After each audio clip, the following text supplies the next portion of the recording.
Hi everyone, it's Simon here with a review of Vectronom. Vectronom is the first game from independent studio Lipodium and published by ARTE, or Art. Art themselves do some really heavily stylized game publishing, Type Rider being a great example of it. That was all about typography.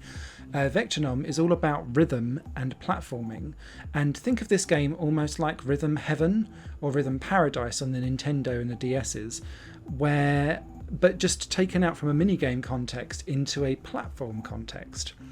Each world will be broken down into several mini levels, and they're in batches of 3, and you basically have to move your cube to the music as the world revolves and rotates around you. So it might be a or it could be a dun-ch-ch.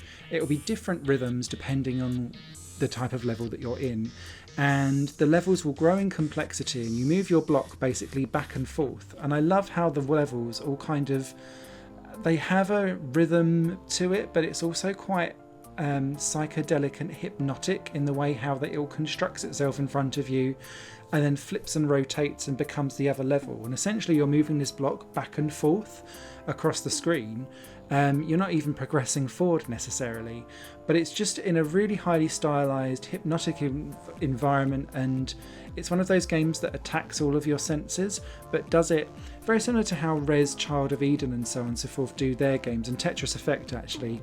There's a phrase called synesthesia, which is where like the rhythm, the sound, the music and the feel all come together. Whilst this doesn't have like a rumble pad, it's got all of those other options all combined up together. Now the game itself can be played at several different difficulty levels, and I really like that about Vectronom. You've got just getting through the levels, and dying in a level will only set you back to the beginning of the screen, so you will have to still be competent, but it means that you don't have to go for the optional power-ups, you don't have to take the long route round, and for a lot of the first third at least of the game you can kind of take your own time as well and do things in several little bits, so you can memorize the rhythm, see where the world changes and then go for it.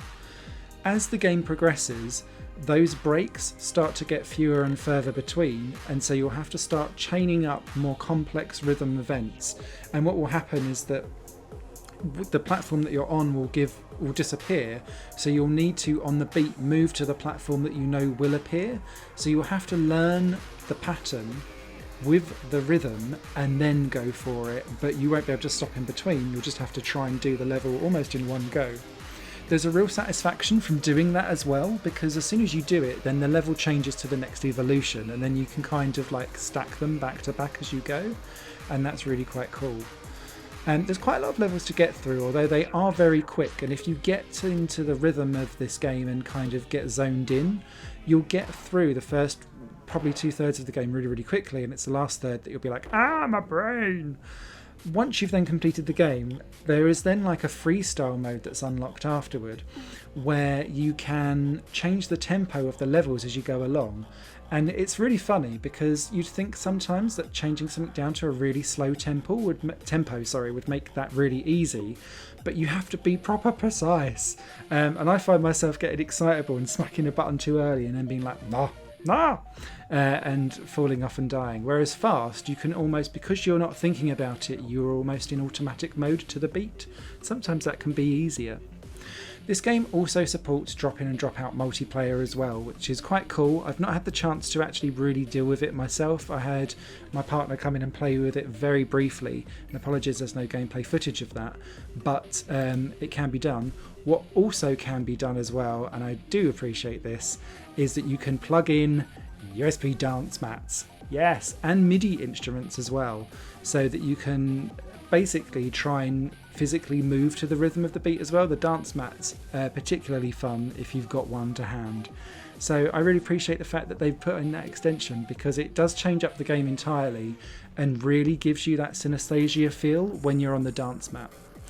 The one thing that you will have to get used to is because it's isometric, up isn't directly up, nor is left and right particularly that. It's always off to the side slightly, but once you've played it for a couple of minutes, you stop forgetting that it's isometric because you're tuned into the way how the layout of the game is. Occasionally though, especially when I was feeling under pressure, I would slip up and press a button and I was like, if only it wasn't isometric.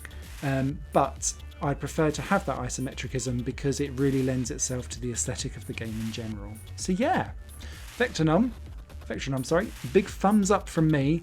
You know me, I love a game that incorporates any kind of music and rhythm. This one does it really well, but does it in a bite-sized chunk that means that you can slowly take it on and conquer the game over a period of time and not feel too pressured to like pull off mammoth 300 like move combos. This is like introduction to synesthesia gaming, and yeah, pick it up. It's out now on PC. Cheers for watching. Bye for now.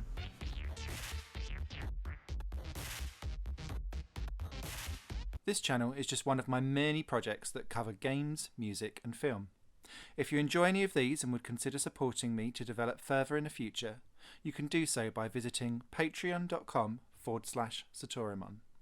Thank you for your time and for watching the video.